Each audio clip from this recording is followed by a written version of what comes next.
প্রিয় দর্শক, আমরা সবাই জানি কিয়ামত আসবেই, আর আমরা এইটাও জানি আমরা সবাই এক না একদিন মরতেই হবে। কিন্তু আমরা বেঁচে থাকা অবস্থায় কি কিয়ামত আসবে? আর কিয়ামত কখন আসবে? যখন কিয়ামত আসবে তখন কিরকম ভাবে আসবে? তখন মানুষের কি হবে? মানুষ তখন কি করবে? চলুন তাহলে আজকের এই ভিডিওটি স্ক্রিপ্ট না করে শেষ পর্যন্ত দেখি। আর ভালো লাগলে অবশ্যই লাইক আর শেয়ার করে আমার চ্যানেলটি সাবস্ক্রাইব করুন। আল্লাহ তাআলা কোরআনে বলেছেন, তারা আপনাকে কিয়ামতের ব্যাপারে জিজ্ঞাসা করে যে কিয়ামত কখন ঘটাবে। বলুন, এর জ্ঞান আমার রবের কাছেই আছে, তিনি ছাড়া আর কেউ এই সময় প্রকাশ করবেন না। রাসূল সাল্লাল্লাহু আলাইহি সাল্লাম বলেছেন, কিয়ামতের সময় কখন হবে এর জ্ঞান কেবল আল্লাহ তাআলার কাছেই আছে। তবে আমি তোমাদেরকে এর কিছু আলামত এবং চিহ্ন জানিয়ে দিচ্ছি। মেহেদী আলাইহিস সালামের এবং দাজ্জালের আগমন ঘটাবে। হযরত ঈসা আলাইহিস সালাম নাজিল হওয়া, সূর্য পশ্চিম দিক থেকে উদয় হওয়া, পৃথিবীতে বড় বড় ভূমিকম্প হবে এবং কাবা শরীফ ভেঙে ফেলা হবে। তবে সঠিক তারিখ বা বছর সময় কাউকে জানানো হয় নাই, শুধু আলামত দেখেই বোঝা যাবে সময় খুবই নিকট এসেছে। কিয়ামত হবে হঠাৎ করে, মানুষ যখন দুনিয়ায় কাম কাজে ব্যস্ত থাকবে। আল্লাহ তাআলা কোরআনে বলেছেন, কিয়ামত তাদের কাছে আসবে হঠাৎ করে, যখন তারা বুঝতেই পারবেন না। একদিন হঠাৎ করে পৃথিবীর শেষ সময় এসে যাবে। মানুষ তখন প্রতিদিনের মতো কাজকর্মে ব্যস্ত থাকবে। কেউ ছেলে বিদেশে, মা গ্রামে বাড়িতে, কেউ বাজারে, কেউ খেলাধুলায়, কেউ ব্যবসায়, আবার কেউ খেতে কাজ করছে। ঠিক তখনই এক ভয়ঙ্কর শব্দ চারদিকে ছড়িয়ে পড়বে। মানুষ ভয়ে আতঙ্ক হয়ে যাবে, থামে যাবে। তারপর শুরু হবে পৃথিবীর ভয়াবহ পরিবর্তন। আল্লাহ তাআলার হুকুমে বিশাল সাগর আর সমুদ্রের পানি জ্বলে উঠবে আগুনে। যেখানে মানুষ ভেবেছিল নিরাপদ আশ্রয়, সেইখানে শুধু আগুনের শিখা। মানুষ ভয়ে সাগরের দিকে দৌড়াবে, কিন্তু দেখবে সেটি লাল আগুনের নদী হয়ে গেছে। তারপর পাহাড়ের দিকে দেখবেন পাহাড়গুলো ভয়ঙ্করভাবে কাঁপতে শুরু করবে। পাহাড় থেকে বড় বড় পাথর ছিঁড়ে পড়বে। তারপর পাহাড় গুঁড়াগুঁড়ো হয়ে বালিতে পরিণত হয়ে বাতাসে উড়ে যাবে। মানুষ দৌড়ে পাহাড়ে আশ্রয় নিতে চাইবে, কিন্তু সেইখানে আর কিছু অবশিষ্ট থাকবে না। আকাশ ছিঁড়ে যাবে, তারাগুলো ভেঙে সরে পড়বে। সূর্য এত কাছে চলে আসবে যে মানুষের শরীর আগুনের মতো পুড়ে যাবে। চাঁদ ভেঙে যাবে, আকাশ লাল রঙে রূপ নিবে। মানুষ তখন আতঙ্কে দৌড়তে শুরু করবে। কেউ মাকে ডাকবে, কেউ সন্তানের দিকে ছুটবে, কিন্তু কেউ কারো খবর নিবে না, শুধু নিজেকে বাঁচাবার চেষ্টা করবে। মা তার শিশুকে ফেলে দিবে, ভাই ভাইকে ছেড়ে পালাবেন, স্বামী স্ত্রীকে ছেড়ে যাবে। প্রত্যেকেই শুধু চিৎকার করবে, কোথায় আশ্রয় পাবো, কোথায় বাঁচার পথ পাবো।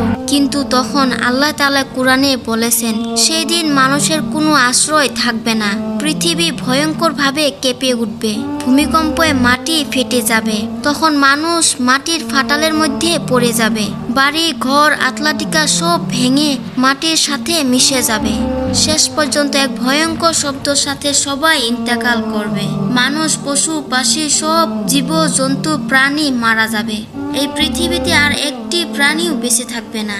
দুনিয়ায় ভেঙে চুরমার হয়ে যাবে। পৃথিবী হবে শূন্য, নিঃশব্দ, মৃত। কেবল আল্লাহ তাআলা থাকবেন, যিনি সবকিছুর মালিক। আর এইভাবে কিয়ামতের দিন আসবে। মানুষ দৌড়াদৌড়ি করবে, কেউ কোথায় আশ্রয় পাবে না। পাহাড়, সমুদ্র, আকাশ, মাটি সবকিছু ভেঙে ধ্বংস হয়ে যাবে। আর এইটাই পৃথিবীর শেষ সময়। সব মানুষ মারা গেল, দুনিয়ায় ধ্বংস হয়ে গেল। তারপর আল্লাহ তাআলার হুকুমে আবার শিঙা বাজানো হবে। তখন মাটি ফেটে যাবে। কবরের ভিতরে যারা ছিল সবাই উঠে দাঁড়াবে। কেউ কবর থেকে বিস্মিত হয়ে বলবে, হায়, কে আমাদেরকে জাগালো আমাদের ঘুমের জায়গা থেকে? কিন্তু তখনই বুঝতে পারবেন, আজই সেই প্রতিশ্রুতির দিন, আজই কিয়ামতের দিন। সব মানুষকে এক বিশাল ক্ষমতল ময়দানে একত্রিত করা হবে। সেই দিন থাকবে না কোনো আশ্রয়, না থাকবে কিছু গাছগাছালি। সবার দেহ নগ্ন থাকবে, কেউ কারো দিকে তাকাবে না। তখন সবাই ভাবতে লাগবো, হায়, আমার কি হবে?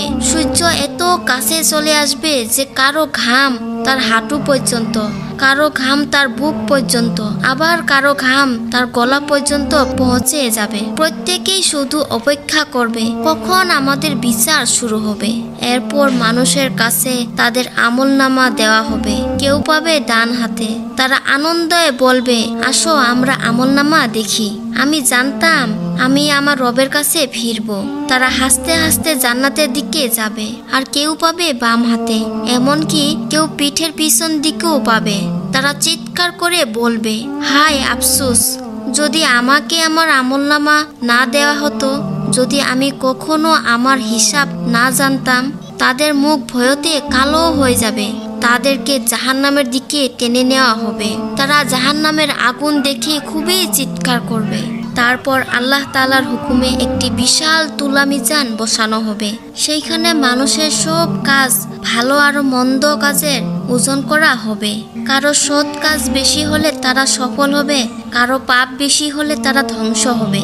কিছু মানুষ অবাক হবে, ছোট একটি কাজও সেখানে লেখা আছে। হ্যাঁ, সেদিন ছোট থেকেও ছোট কাজও সেখানে লেখা থাকবে। হাসরের ভয়াবহ তাপে যখন মানুষের পানির তৃষ্ণায় কাতর হয়ে যাবে, তখন নবী করিম সাল্লাল্লাহু আলাইহি ওয়াসাল্লাম তার উম্মতকে হাউজে কাউসার থেকে পানি পান করাবেন। সুবহানাল্লাহ। যে একবার পানি পান করবে সে আর কখনো তৃষ্ণান্ত হবে না। এরপর মানুষকে যেতে হবে এক ভয়ঙ্কর সেতুর উপর দিয়ে। এটি এত সরু ধারালো যে চুলোর থেকেও সূক্ষ্ম আর তলোয়ার থেকেও ধারালো। নিচে জাহান্নামের আগুন জ্বলছে। কেউ বাতাসের মতো দ্রুত পার হয়ে যাবে, কেউ ধীরে ধীরে যাবে, আর কেউ হুঁচকে খেয়ে নিচে পড়ে যাবে। অবশেষে আল্লাহর বিচার হবে।